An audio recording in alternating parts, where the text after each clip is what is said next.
gentlemen, welcome to the Comic Book Roundtable.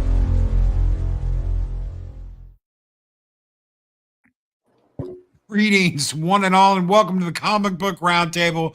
We barely made it, folks. Woo! Oh, it is good to see everybody.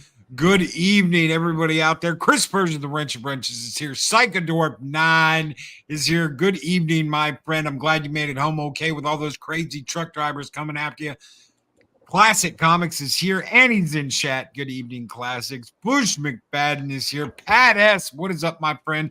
Psychodorp 9, R.C. Scott, the man so nice you gotta say his name twice. Larry Shanatsky is here. Good evening, everybody. Psychodorp 9, what's up? $10 super chat right off the bat. Thank you, brother.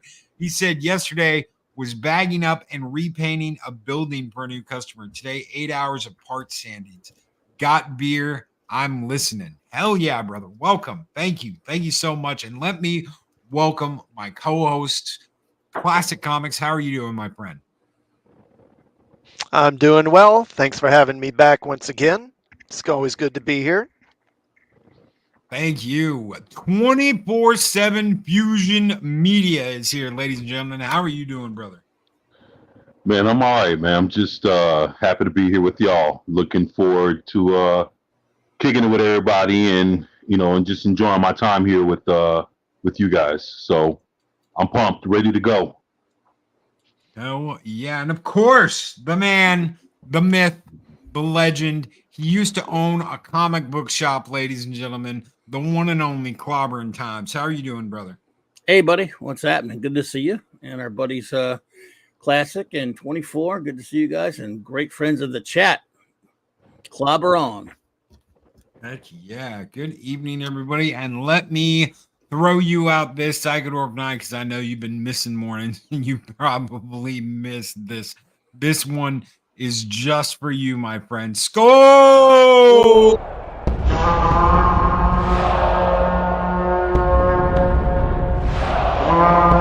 A dollar? I've never seen a dollar. Nobody's got a dollar. Let us see the dollar. There it is. It's beautiful. Take your hat off, boy. That's a dollar bill. Take your hat off, boy. That is a dollar bill. All right. What the hell were we talking about tonight? Oh, yeah. Secret Wars and the controversy of black-suited Spider-Man. Now, Clobby, let me start off with you. You were like reading and invested and all of that when all that was going on. So let me hear what you think first. Well, first I would have one slight question. It would be, was there a controversy of the black costume? I thought I've never met anyone outside of me that hated the black costume. Yeah, actually, when and I was there for all that. No, I was there. Yeah, bless me. Yeah. When that came out, I was there when that issue dropped, and yes, so sorry. Yeah. People were talking shit about that black suit, man. Oh, well, I've never. Okay, back then, I think I was the only one kind of complaining about it the shop I ran and stuff. But if you met somebody, that's cool. But for the most part, all I've ever gotten for bitching about that costume over the last 30 years was, oh, I really liked it. I'm not even kidding with you. I've never met anyone, maybe I have, I just don't remember, that hated it as much as I did. And in fact, hated it at all. They're like, oh, I thought it was kind of cool. I kind of liked it. So maybe you got to be old to dislike it. But so did you like it, 24? Actually, no, I didn't, man. Okay, I was just two of us. Thanks. Yeah, and my brother and my brother didn't like it either, and and then even when you started reading the editorial, like people were sending in letters about what the fuck they thought about the suit. Man, the fucking letter column was fucking. People couldn't stand that shit, man. So I remember even reading, when people were posting their sending letters in about their opinions on the suit and all different shit. People didn't like that suit, man. Well, it could be anecdotal because it could be. I'm sure there's some letters, but it stayed for a little while, and I remember getting nothing but people going, "Oh, I kind of like it," and people, all the customers, and most of them. Now, to be fair though, to you, 24, that again, it's anecdotal because I'd stopped buying the book long before that costume. I stopped buying Spidey for a while. Then when they put that out and I had to put it on the rack to sell it at the shop I was running, it wasn't my own shop at the time. It was an earlier one because this was a lot earlier than that. I was like, wow. And didn't hear a lot of static of it. So yeah, I guess there were some. I'm glad to know that there were some other people. Maybe it was later down the road when I started, knocking it. Right. More and more people were like, "Oh, I really like that. Oh, I miss it." Well, the thing is, it was one of those things that it just came out of nowhere. Like it wasn't like there was nothing leaked, so it wasn't one of those things that they were like, oh, guess what? Issue so and so of Secret Wars. Watch Spider-Man get a suit, and the whole world knew, like the internet was around. Man, that shit was quiet as kept. You had to buy the issue to open it up to see what the hell happened, and people looked at that shit and was like, yeah, like what the fuck, But it goes to by the time that came out, Spider-Man was what, a little over 20 years old, 25 years old, something like. Not much more. So yeah, around there, right, yeah. right. So it was one of those things that he was around for, only so long until that hit, and the only thing they only seen a difference was whether he had the webs under his arm or not. Yeah. The webbing that he used to have under his arms. Yeah. Yeah, that was the only thing that changed from time to time. That was it. That was the only thing we could say, oh, we don't like the web under Spider-Man's arm. Oh, well, I do like the web. Well, the red that and blue. And then all of a sudden they come with the black suit, and that just was like, what the fuck is, like, what just happened? Yeah. The red and blue was iconic. And I think, oh, I'm sorry, go ahead. I was just saying the red and blue was iconic. It was so iconic because that's the way it had always been. And then suddenly you've got a Spider-Man with a black and white suit. Right. Yeah. Yep. Well, it was just a huge change. It was like, it was kind of like seeing Batman go from what he went into seeing like Azrael take over and come with the whole battle armor type shits. Like it was a completely flip on what you've seen Batman become. After seeing him in one way for so long, and it was like taking Spider-Man and completely, flipping his costume inside out. Like you couldn't even believe, like the color scheme, the whole nine. It was a different thing. Well, I feel better now that I'm not the only one. Well, Pat Ass says, I thought it was just really dark navy blue. Love navy blue. Now that I know this, I'd like to join the Hate the Black Suit Club. You're welcome. You're admitted. Now, I hate Secret Wars more than that, though. He was asking, do I hate more the Black Suit or Secret Wars? Secret Wars I hate because, like Crisis, it's which was done a little bit later, Crisis on Infinite Earths for DC. It was done for all the wrong reasons. Plus, at least it didn't have the benefit of George Perez art. It had lousy Mike Zeck art. It was written on an infantile level. Everything about the story is bad and stupid, and it was just there to sell toys. So Secret Wars was garbage, in my opinion, at the time, and haven't changed the opinion since. And I've been actually looking back at it. I went back and read it again recently.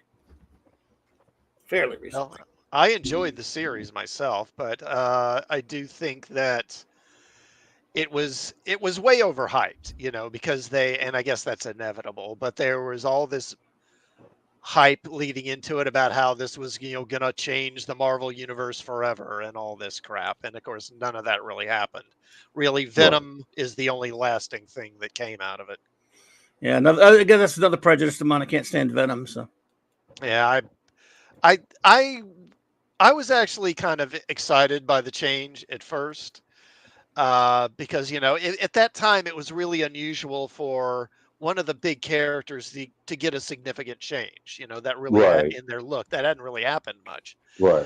And I wouldn't say that I loved the suit, but I was like okay with it. But then when he became Venom, it was like, okay, well, I guess that's cool. But over the years, I swear they just have run Venom into the ground as far as I'm concerned. I'm kind of sick of that character.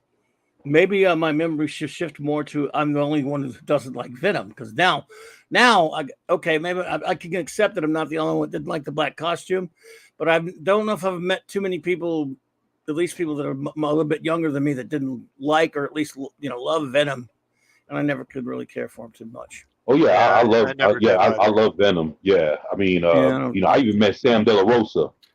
So very, very, very nice guy. Very nice guy. He gave me a free autographed Hulk comic book when I seen him in Comic Palooza here in Houston in 2019. So he's very nice guy. Yeah. His Venom Lethal Protector was what the first Venom movie was based off of. So in 2019, he was trying to promote the shit out of Venom, his Lethal Protector book, and Yeah. it was nice guy, man. It was nice meeting him, man. Cool guy. Would you pick that up if you could pick up that series today? Would you want to go and pick it up?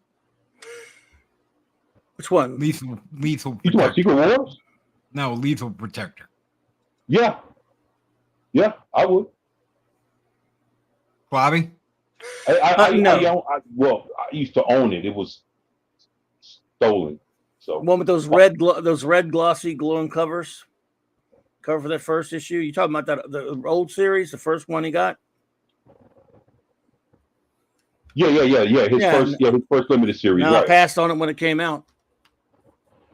I had the No, I wouldn't buy it. I had the Venom UNICEF. You guys ever own that one? The Venom the UNICEF Venom No. comic book. I never bought a Venom book. Yeah, it was if I'm not mistaken, it was Spider-Man, Venom, and Daredevil, Mm-hmm. and it was like a mail-in order comic book. You couldn't just buy it at the comic book store. And Welcome, Pops, real quick. What's up? What is up, Pops? How are you doing? Pops. what's up, Pop? Yeah, sorry I'm a little Pops. late. I was wrapping up on the other side of the StreamYard, so you know how things can be. So great story arc. I love it. What is some Oh, terrible, Secret terrible Wars? art? The original Secret Wars, the introduction of the black suit. I mean, it's a big deal. Oh man, it was just to sell toys by Shooter. Shooter, it's a silly idea to sell toys. I We loved could it. ask him that. That's why he did it. Yeah. Yeah, I'm sure he did, but I Those, still by had the fun. way, I those still toys were enjoyed it. terrible. Those toys were terrible, by the way. Yeah, some of them were. You didn't like the Secret Wars toys? That all of them came with a They were shield. too and skinny. shit? Everybody was skinny. That stupid lenticular shield that Cap came with. Oh, you didn't like the hologram shield? No, Oh, I did. of course not. Superpowers were way better. But no, I mean, well, to be fair, I was 20 years old. I was a little out of my toy buying stage at that point, although now I've regressed back to one. It's obviously years later. But that time, Right. I was like, when I wanted a toy, if I saw a cool one, I'd have to pretend it was for one of my nephews. Oh, And I okay. did buy those for my nephews. Yeah. What can I tell you? At that time, I was, like I said, working in the comic business, hating mainstream comics for the most part. Well, and Marvel, I hated Marvel at the most part. And there were a lot of great independent comics that I was more into, and some of the stuff DC was doing at the time, But The way Clobby said that, it's like I was working in the coal. yeah, Well, you should really blame DC Comics because Marvel was just trying to copy DC's superpowers line and get some of that action. oh yeah, figure of course they were. Of course they were. I mean, that's I guess a fair cult. They could have, Of course, they were just trying to cash in and copy Star Wars, and They were- so I was saying, it's didn't we- really all George Lucas's fault. When I came out, though, I didn't really think about that too much. I said, man, didn't they just do this with Contest of Champions? What the hell? You Yeah, guys that are- was what was that? 82? A couple of years before it, whatever. Yeah. Yeah. Right. But no, look, a lot of people loved it. Just because I destroyed my copies didn't mean anything.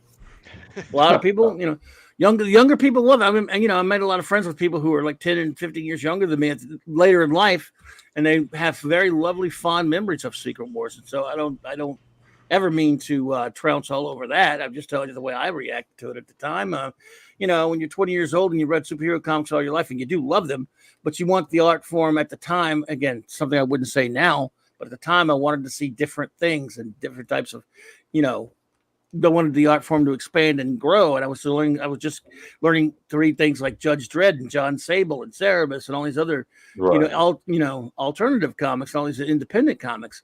So mainstream was tougher to get my attention at that young time because Alan Moore was just coming into fruition and some of Frank Miller's stuff, So just the way it was at the time. I've changed. I'm not the same as I was back then, but I now, think but that yeah. the legacy of Secret Wars is how well it has aged for the normies, right? Because of the transition of the black suit into Venom, McFarlane's legacy, obviously the boom of the '90s Spider-Man series. I mean, Yeah. and just the '90s kids grew up on all that, and for Right. them, this is like their because we've gone past our 20-year rule with them. Now we're into like this has been like 30 years, and they're just like, where is it? I don't have it. I got to go get it. So you've seen some of that kind of stuff, and they did a good job even with this Spider-Verse movie, even though it has its flaws, of really trying to bait some of those people with a few of those things by bringing Spider-Man 2099 into it and stuff like that. So yeah, the normie, even the sports card guys and things like that, they're all about the black suit, the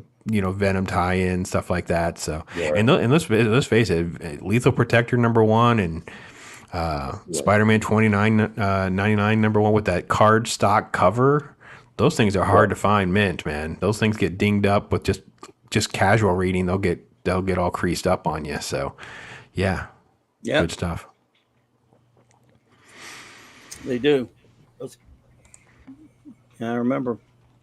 Yeah, and those hologram covers, man, they get scratched so easily just going in and out of bags and stuff. I mean, people think they got this mint copy, and you pull it out and you shine light on it, and you show them, and they look at you like more. Actually, I just had that happen with one of my hologram cards out of a Marvel box. Oh. And it came out of the pack that way. It came out of the pack with just like edging. I mean, like scratches all around the edges where the pack. It kind of probably has moved around in the pack over the years.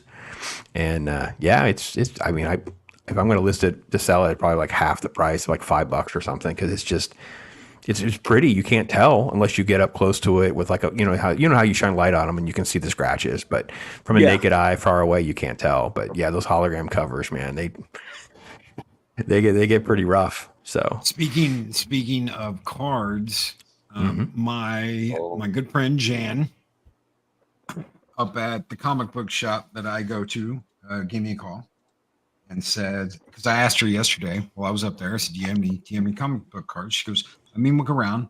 Let me see what I've got. So I am going to myself big. He's cheating on me with cards. Okay. You're gonna love this, Pops. You're gonna love this. So this is all Marvel. All Marvel.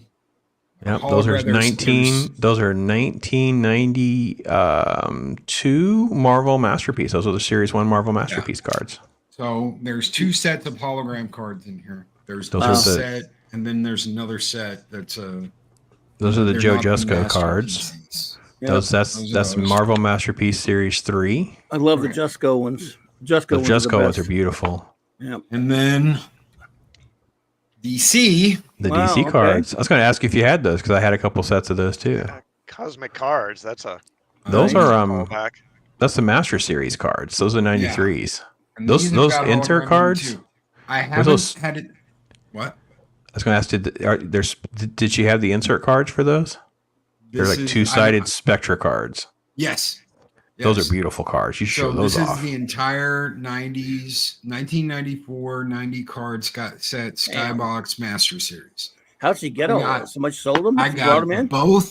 both binders. $25. What on earth? What did she do? Somebody just brought them and dropped them and sold them to her? Well, we've been going up there like every time we go up there, we end up spending like $500 every single time we go. So it's anywhere between like $200 to $500 we spend every single time. Wow. We got 2 Geiger prints, big Geiger prints that normally she sells for $300, got them for $25. Wow. And some more stuff. We found out tonight, I'm going to take myself down from it. Yeah. We found out tonight that the game store that's next door closed. Everything in there was 75% off. Holy cow. We paid $25. I got like 10 BattleTech books, paints, figures, a couple of different board games.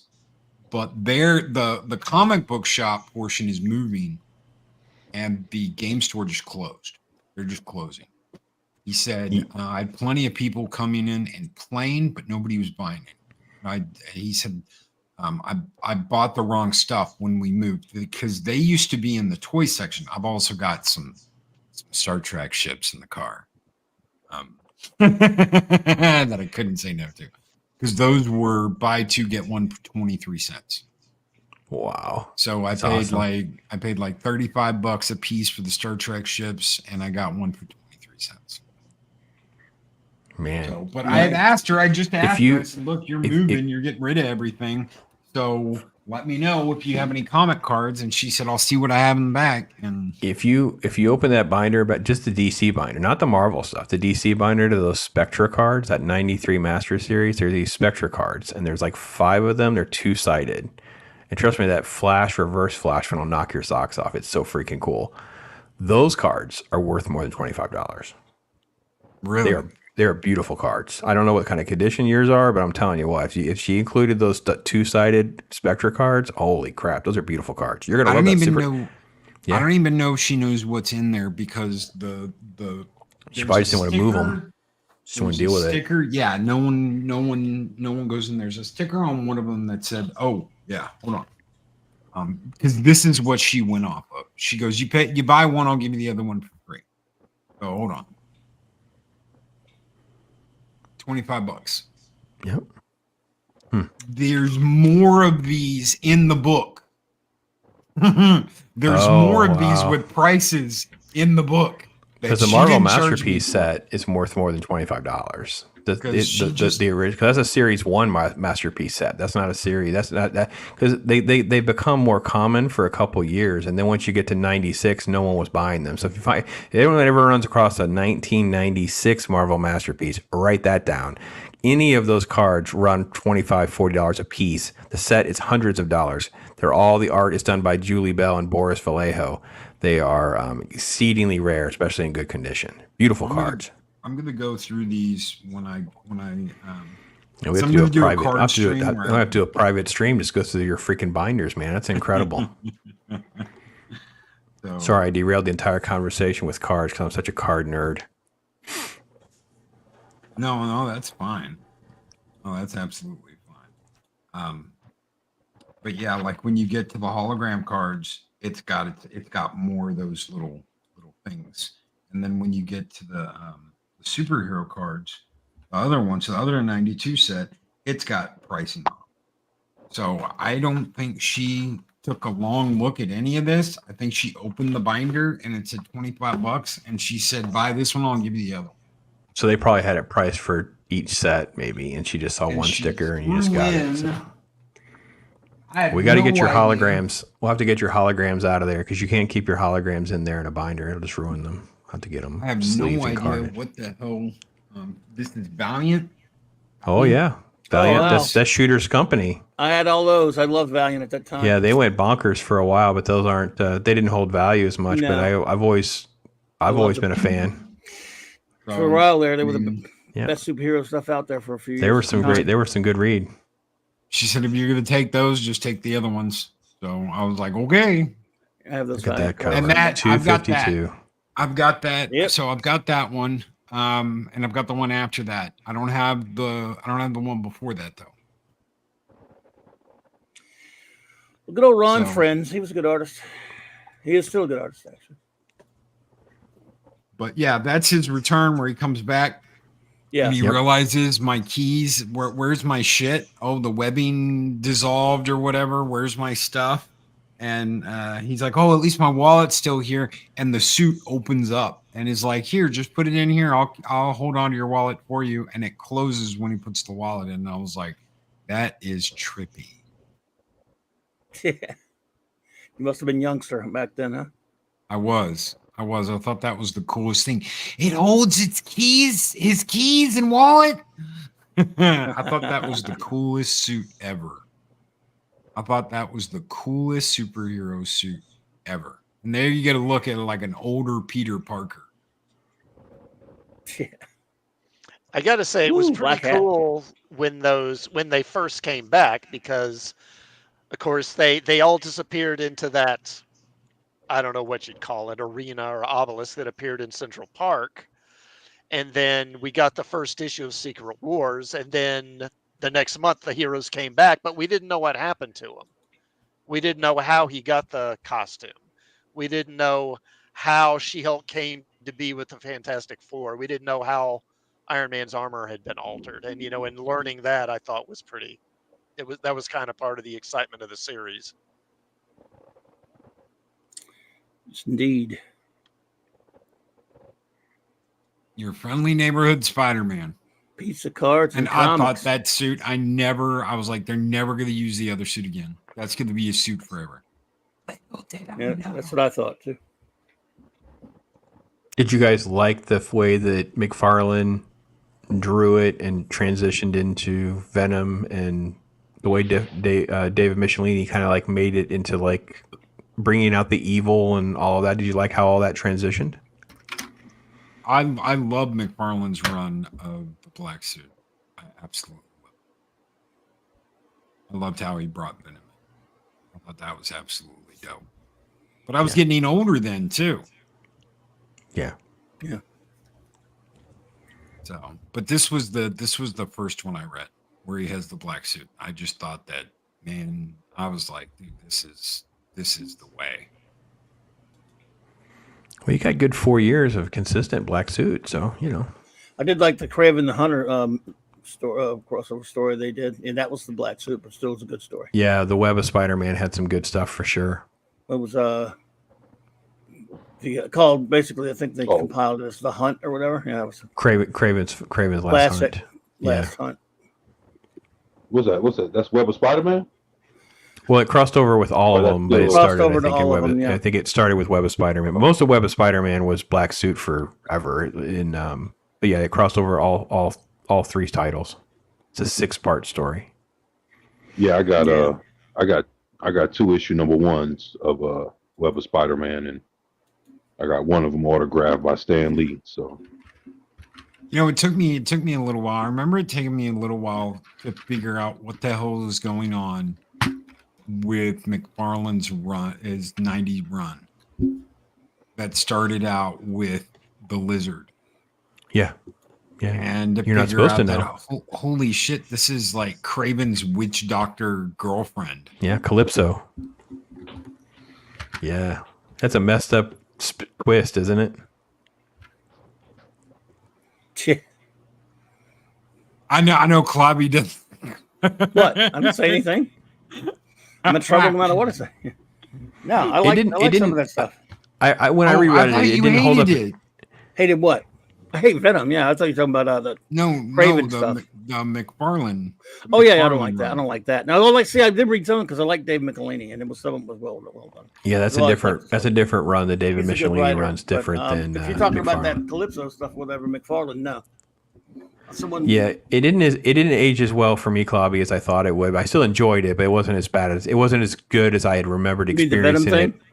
No, the McFarlane standalone series. Like it's beautiful. Okay. I mean, it's truly spectacular art and all of that. But David Michelini's story and writing is so freaking good compared to McFarlane. Like, no offense to Todd. I mean, he would probably even give David credit for that. Write. Yeah, I never really thought Todd could ever write. So, I don't know. I think he finds his place in some issues here and there and stuff like that. Mm-hmm. I think even in Spawn he does do well. But reality is he knows that he is an artist first and foremost. Spawn's for sure. I hate Spawn. I so disagree.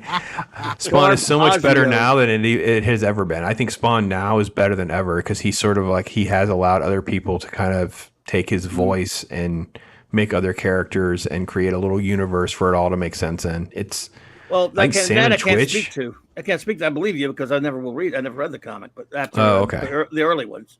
So I've read the new ones, so, yeah. I love my Spawn and I love my Batman with Spawn. I really do.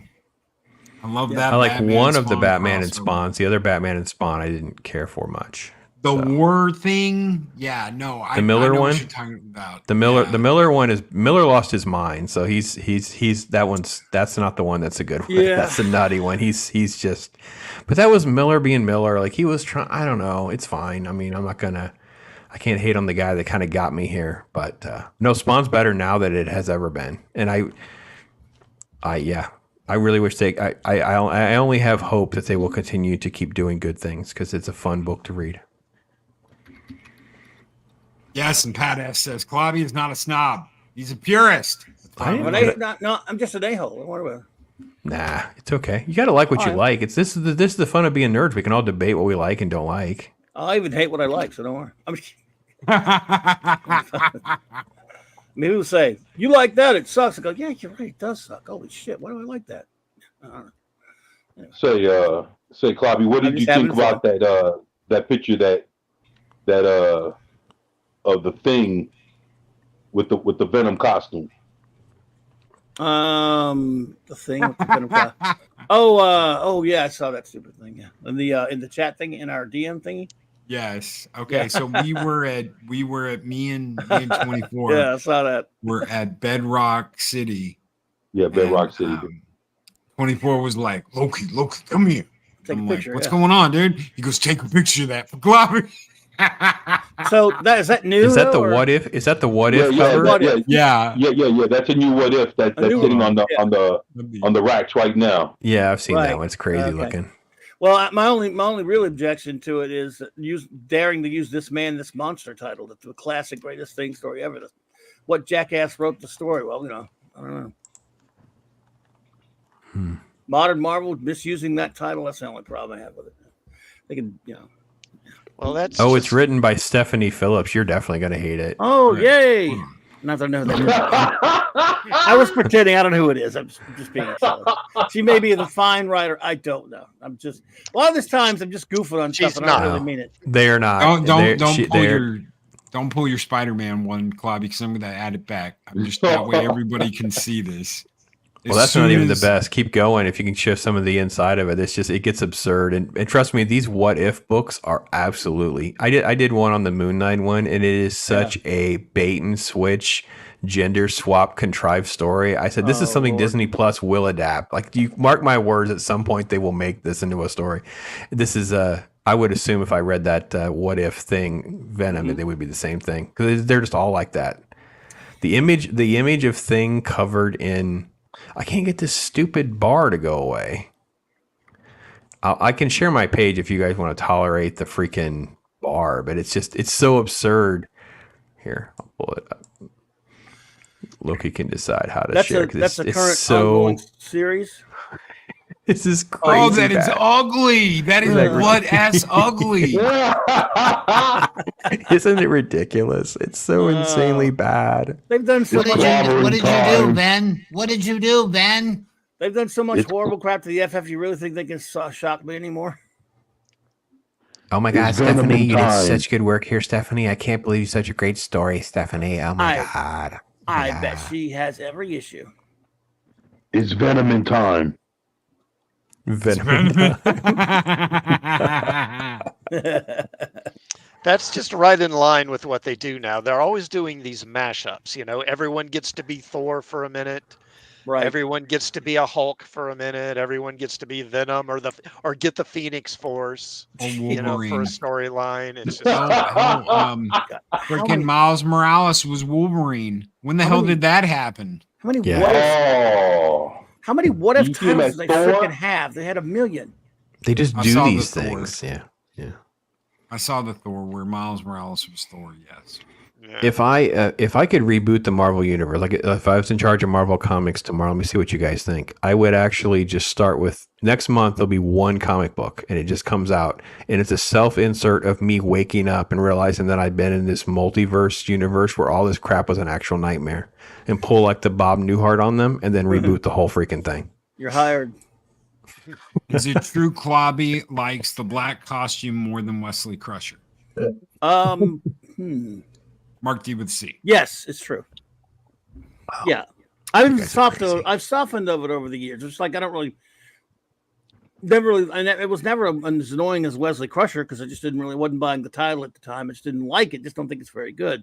Not it never outraged me or hurt me or anything. I was just like, it's kind of lazy. They don't like drawing all the webs. It's all the artist just said, hey boss, let's change to an all black costume with a little white thingy on it. Well, not a good excuse for it, but it'll make drawing the Spider-Man that much faster. Jim Shooter said, I'm all for it. Let's do it. Did you ever think the suit was going to turn on him? Well, I wasn't reading the book at the time, but those No, reading it, I'm sure they did. Yeah, that was a whole, that when that happened, that kind of took everybody for a loop, man. Nobody never thought about the suit turning on them and then merging with Eddie Brock. I mean, that was a whole different beast altogether, man. Right. Yeah. So, yeah. I don't remember how far along it was, like how many issues before they started showing us that the suit had a will of its own. That it was like a creature. It's the cover. I know it's the cover where you see the Spider-Man, the original Spider-Man suit and the Venom suit fighting over Peter. So you've got Peter Parker in the middle. It's like they're doing like a tug of war. Yeah, it's like a tug of war for Peter Parker. Right. Yes. Was it? It was in that. It was in that copy, and I think that was like 12 comics later. I think. I know it wasn't that long. I believe, right? It was like a year later when Venom comes back, and I think it's around 312, 315. No, when it's fighting for him, when it wants to, he's like trying to get rid of it, and you've got the spider suit on one side, Peter in the middle, and then you've got the symbiote suit. This is before it becomes Venom. It just looks like it. Yeah, it just looks like a suit with nobody in it. It just looks like a it just looks like two pieces of clothing fucking fighting over Peter Parker. Yes. So that's right before it becomes Venom then, right? Right. So that's in the 298 to 299 range, probably. Right. It was showing that the symbiote was starting to have feelings. I found that stupid What If comic. Oh God. He found the What If comic. Clobby found the What If comic. The art, well, I've seen worse art, but it's not good. I mean, it's what's Clobby looking at? Oh, I found that of that new one, that one we were looking at with the thing cover. Now I found that's a variant cover, I guess, the one you have, because it's a different cover. But I didn't buy that piece of shit. Oh, I know you didn't. I know you just took a picture at the shop like I always do. I know. Anytime you see something really stupid like at the store, you want to show it to a friend, you just snap a shot of a picture and show it to them. Yeah. No, I got you. Shit. I got you. But it looks I should do a review just to troll you, buddy. You couldn't troll. If you think you can troll me with that, we've never met, man. I know. It's so funny. It's for you, Trobby. It's all for you. Well, look, I would appreciate the effort, but to troll me, no, you can make that your life's ambition. Now, Loki knows a few ways, but he's sworn to secrecy because he is Loki after all. But take Clobby. In all seriousness, you could do it, but with comics, you can't do it anymore because there's nothing left. I mean, there's nothing left for me. There's nothing new that it could go. I'll just like when you tell me something really idiotic, I'll go, really? That figures. Okay. Yeah, I mean. Nothing surprises you anymore. No, what about you? Same deal, right? Could anything surprise you? Same deal. There's nothing. Marvel or DC? No, nothing would surprise me at this point. No. Yeah, right there with you. So, and now again, I might go, really? Okay, jeez, and laugh your ass off like we did. Yeah, when we saw the things in them. I go, okay, guys, if you really don't, if you're begging me not to buy your comics, I stopped that a long time ago. But okay. I think the thing for me that I'm still trying to get my head around too, because I don't know if you guys knew there's even another volume. There's a brand new Captain Marvel series, and I'm like, how will a comic shop even be able to sort out their stuff? Like even to keep track of like which ones go with which sets, and it just at some point it's so convoluted and such a mess that you can't even keep track of it all. You know what I mean? It's incredible. It's just like, man, it's ridiculous because the one I did I did the 2012 video, and it was like that's like volume 8, Captain Marvel volume 8. So I mean, we have to be on. It's just insane. It's so absurd. How does a shop even get sort their volume out? It's crazy. I would never want to. I wouldn't want to have to. I wouldn't want to have to. Here's the deal. And this is, you want to talk about something crazy? This is crazy. It's the one thing I didn't focus on when I did the comic book live stream the other day. what's in the racks in the middle of the store at the comic book store I go to is all the stuff that's coming out now. Okay. So you've got everything around the store, which is back issues, omnibuses, paperbacks, all that stuff. And then you've got 4 rows of racks in the middle of the store. All those racks are going. She's not keeping them. Yeah. She's not keeping what's on the racks. You can pay to buy the entire rack, comic books and all, and it's cheap. If you wanted to get a crap load of comics really, really cheap, go over there, just buy the whole rack. You get the rack too, and the shelves for it. You get the rack too. Go buy and see what she has that are Spawn related titles. Let me know. There you go. I'll be anything anything that's even modern. If it's Gunslinger, King Spawn, all that. Yeah, any of that stuff. Anything Mark Millar. Anything all Mark that stuff Millar. actually sells, so there might be not as much of it as something. I wouldn't expect there to be any of it. So. Yeah, it sells. So until they move, which will be at the end of the month, I'm pretty much getting $10 a day in credit for every 100 I spend. I'm gonna make a road trip up there and look at some. Plus, I'm getting extra stuff too. Like today, it was buy 2 action figures, get 1 free, and they sold me the damn Star Trek ships. So I just bought the ships. Nice. I was like, is that considered an action figure? And she goes, oh yeah. And I was like, I know what I'm getting. So I got a Romulan bird of prey, I got the Stargazer, and I got Voyager. And those are the big Playmate light up ones. Cool. Yeah. Yeah. Look how lovely this is. Stephanie Phillips and Jethro Morales. Move over, Miller. I guess Jethro didn't move graduate. over, Byrne. Jethro didn't graduate from the 6th grade. It's not a bad cover, I guess, but then the inside looks like Man, I can't. poo-poo. Wait a minute. Scroll back up. Did he do the cover? Because I bet he didn't do the cover. No, he didn't do the wrong cover. with my brother? Yeah, Philip- see the cover is a different artist. That's not the same artist. That's how they get you. They get someone who could Philip Tan did that cover. Well, then there was some the one you guys saw was a variant, I guess. That other one, Nick Bradshaw. But Gotcha. the inside's kind Look of at hold on, go back up. Please go back up. Hold on. Look what they did to my brother Thor. Ugh. Look at that. Well, at least he has a What face. the hell? To be honest, I've seen way worse at Modern Marvel. Yeah. It's just not very great. It's not Yeah, great. actually, my comic talk from this morning, we touched on the Avengers book, and there's a panel in there where his head's just all mouth shape, and like I have no idea what they did to his head in one panel. Who, Thor, you mean? Yeah, Oh. yeah. Every Marvel book, almost every Marvel book, will have some sort of weird panel where they just don't do it. They just, I guarantee almost every book has like some sort of panel where the character won't have eyes or it'll be all mouth shapen or something. It's so strange. I'm not going to show the whole thing. Uh-oh. Oh, you want to see that? You want to see the big Venom thing? Venom thing. Weehaw. He's got so the bad. box. Wait. Jesus Christ. What? Wait, is that a stripe going around his legs? What the fuck is that? Yeah. Yeah, those are stripes going around his upper thighs. Oh.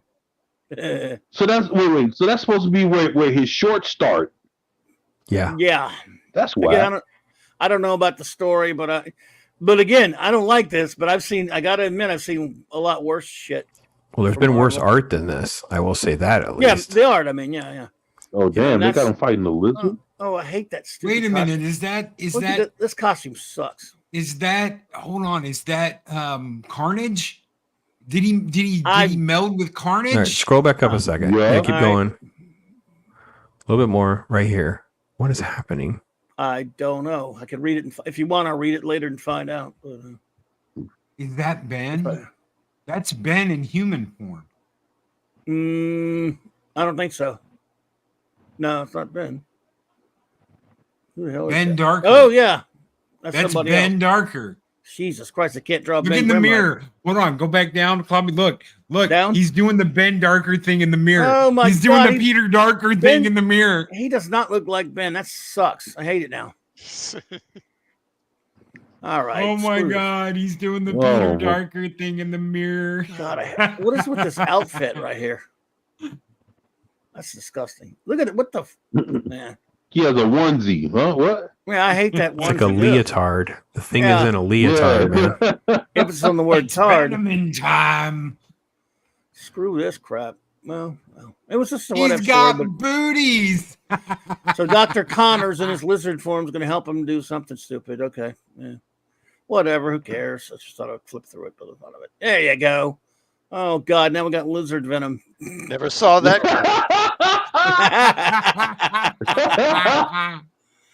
Hello, Oh, Richards. There we Oh go. my Lizard God. venom. Yay. I guess Reed's next. I bet Reed's Oh next. my What do you think? God. Beep, beep, beep, beep, Oh, beep. did he Wait, kill him? Did he just Did he bite kill him? Reed's Go back face up. off? He just, Go yeah. back. Yeah, He he killed yes. so he. He did. This Yeah. is what if. He just- tore Reed's head off. He ripped him Oh in half. my Look at that. God! He We shouldn't be showing this on your decapitated show. Reed Richards. I don't think we should be showing this shit on your show, should we? You're fine. They don't flag you like that. I Just know, jump but- around like you're doing. You'll be okay. Yeah. So the thing just rips his head off and becomes the thing venom. Yeah, looks like it. Yep. That's the problem with so many what ifs. They're just you go. Well, it's for what shock if value. dark. It's Yeah, what it's if dark. So it's about going really, really dark. But they're already basically. always dark anyway. But now they're just like more, more graphic. It should be called what if graphic because they had a lot of dark shit in the old what ifs. But that's the whole point that those old what ifs you had to come up with some serious shocker, otherwise no one really paid attention. Oh, that's the one I reviewed, the Moon Knight one. How Yeah. bad was that? Oh. It's a bait and switch. He That's the chick again? gets killed off for her, and she It's replaces like him. a TV show. Well, it's worse than a TV show. It was even more violent and volatile than the TV show. Oh my god. That's what I said. It will be a perfect what if for them to adapt. 100%. I'm calling my shot. If what if comes back, I don't know how many episodes they're doing. I It's would coming not back. be shocked. Yeah. Well, I know they're Yeah. going to do a season 2, but I don't know. I don't think it's on the list of episodes. Mm. But if there's another season, it'll definitely be adapted. It's perfect for the what if agenda people for sure. Yes. And that one. See, this thing, like I said, it's not good art, but man, because there's some, at least the That characters actually don't wasn't look like bad each art other. by Marvel standards. By Marvel standards, no, I agree with you there. It's like a few Marvel words, arts. Because they tease me regularly, and Loki can attest to this too. Because almost all these modern comics, whether DC or Marvel, they have an overuse of pink, purple, magentas, light blues. There's like no primary colors. It makes my head just pop off. I cannot It's stand because it. women are in charge of making this. No offense to the women Oh, listeners out there. We all Ladies? love you, ladies, but no one's ever said, "Oh my God, let's hire an entire boatload of women to do comics for boys." It just doesn't. It doesn't work. Oh. I saw an Bobby likes interview. Love and I Rockets. saw an interview Love and Rockets, just the other the day Hernandez's. where they were talking about if anybody remembers China from the WWE. They're like, Well, people were using words with you to describe you that aren't exactly feminine. and it's like she said, no one expected a woman to come in and do this and this and this business.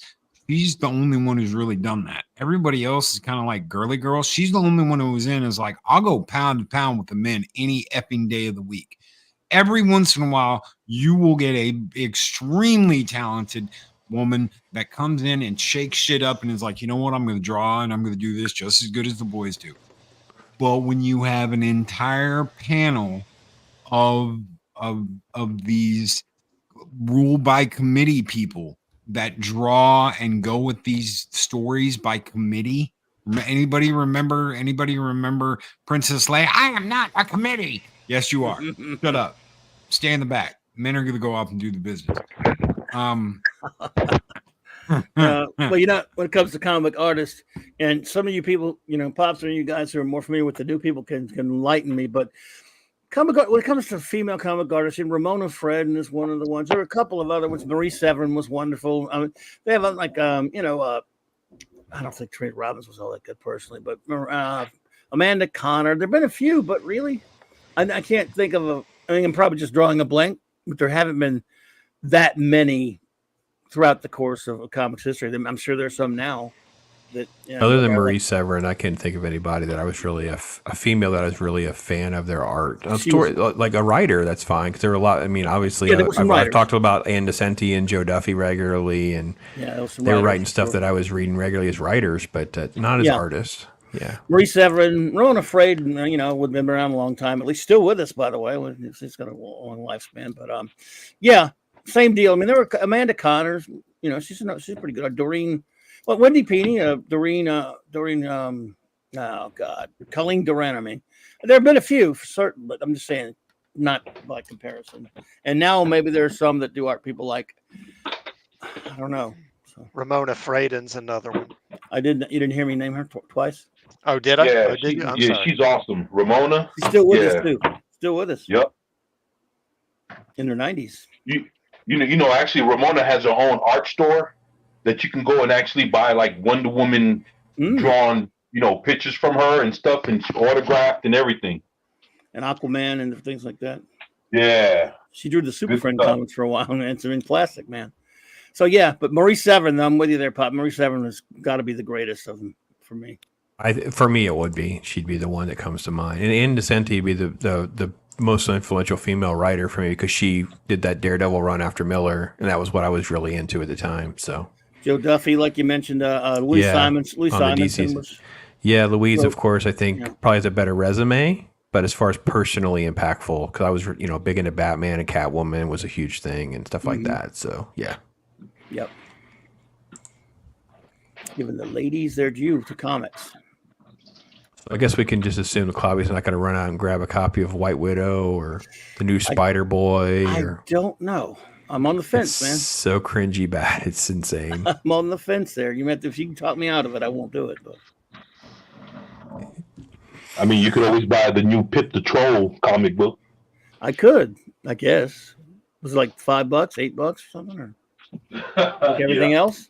That's the other thing that's crazy, isn't it? You guys can attest is the cover price on stuff now being between like $4 and $10 is completely insane for what you can buy great back issues for. Oh, that's right. That's absolutely correct. Incredible. Yeah, I've been saying that for years. Oh yeah.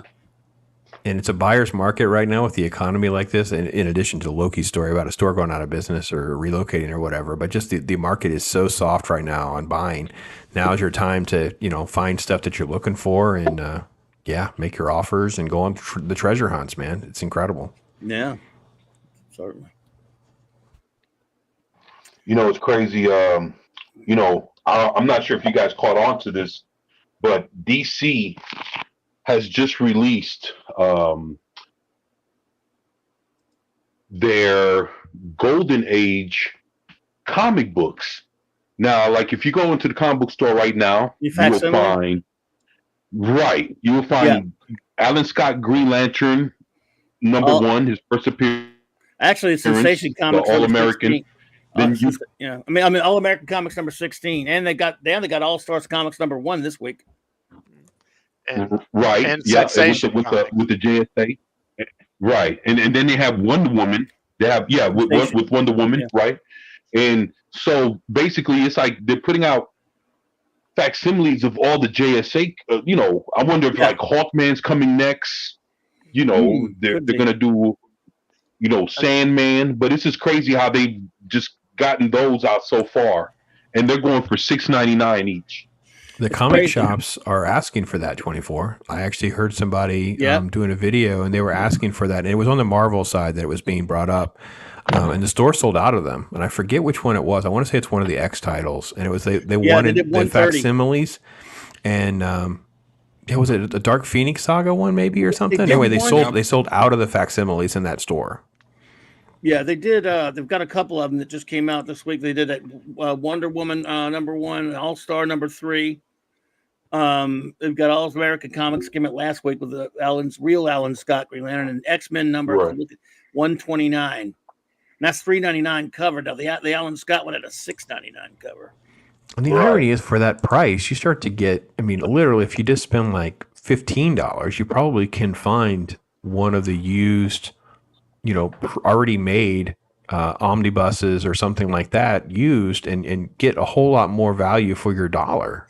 You The know thing what I about mean? the facsimiles, though, is they have the entire comic is in there, including all the ads, everything that came with that original Golden Age comic. And Right. you know, if you have that nice shape, or even not in so nice shape, you don't want to mess with it. People who won't go out and after it stuff will get the chance to see what was inside of those comics, everything, not just the comic parts. That's why the facsimiles are kind of cool that way, you know.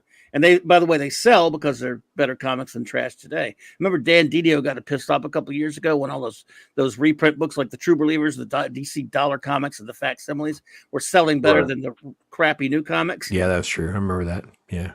Well, I've been doing the Golden Age reaction where I go through and just pull up one of these crazy old titles none of us have ever heard of, these 10-cent, 12-centers. Mhm. It is a blast to go Nice. through the art and the style and the ads and stuff like that. It's crazy. Nice. It's awesome. A lot of So fun. I got a hardback Spider-Man omnibus, and it's the Todd McFarlane, right? Cool. I got the first 3 issues of that run, I think for like $10 a piece, and the rest of them were all like $2 to $3 after that, except for 13. I think I paid like $5 or $6 for 13, and that's the one where he's in the black suit. He's back and in the black webbing's suit. all around him. Yeah. Yeah, he's back in the black suit for the first time. So, I mean, besides those first couple of comics, everything was relatively cheap. I'm going to spend the more money on a hardback because I want it up on my bookshelf and I want to be able to pick it up and read through it whenever I want to without busting out my comics, going through my comics and possibly damaging something. I don't ever want to mess up. I don't want to mess it up pulling that out of the bag and board. I don't want to dick around with it. I'll swap out the bags and boards every couple of years, but I don't want to damage the book and I don't want to open it up and read it.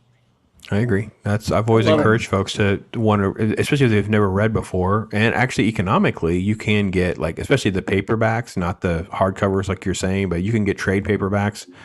It's a great way to get people who just want to read and find out what they like or they don't like or not sure if they're going to like it. You can get those, especially at shows. You can get those for like $5. Oh man, I love those cheap trades, man. Yeah, and then you can find new stuff. You can take a flyer on something like maybe a rando Star Wars comic for someone who's not really into it or something like that. It's a great way to get into stuff and then not worry about wrecking original stuff. And then especially this old stuff that we're talking about. You start talking about like Claremont X-Men and, you know, Simonson Thor and stuff like this classic stuff that is very expensive. Yeah, go get a trade. Don't you know, if you really love it, then you can go on the scavenger hunt and find originals. But yeah, man, you gotta consume the good stuff for sure. Yeah, well, like I said, I love my boys, my collector boys like 24 and my other friends on. I really respect that and love that. But to me, the art form itself, see those comics, some of them don't. I mean, we're getting now some 60, 70, 80 years old, and they're deteriorate. But the things that came out of the heads of those creators, the format that they are on, that they happen to be on, were just the available format at the time. So it's what came out of them that matters. The stories, the art, and everything like that, and how someone gets to read it is not as important to me as whether they collect that comic. That said, I love that the collectors are people who want them. Like 24 loves having to collect the originals, which is fantastic. Right. I love that as well. I love it both ways, but it's the art, the story, the art form itself that matters the most. But I will tell you this about I love when I can get a cheap omnibus. I love it once in a while. I got a really dirt cheap one at Ollie's, a friend of mine found for me, $36 for a $150 omnibus of the Jack Kirby Fourth World, not the Fourth World one, the Bronze Age Jack Kirby DC stuff, everything but his Fourth World stuff, and I love it. But some of those omnibuses and even some of the trades like the essentials, or sometimes they recolor stuff from the originals, which does kind of aggravate me. True, but still, that comic those stories need to exist and survive beyond us. And so however they preserve them, as long as they don't screw with them too much, that's the thing that aggravates me. And they do screw with them sometimes. Sometimes just recoloring things like the Jack Kirby Fourth World Omnibus. A friend of mine has that when we review our Fourth World comics on Fridays on J-Man's channel. And I've been reading the old, the regular issues, scans of the old, and reading my old issues of it. And one of my friends looking at the omnibus, he goes, "Oh my God, they recolored that. They totally changed the color of this character and that character. It's like or this monster or what have you." It's like, I don't know. unnecessary, but still.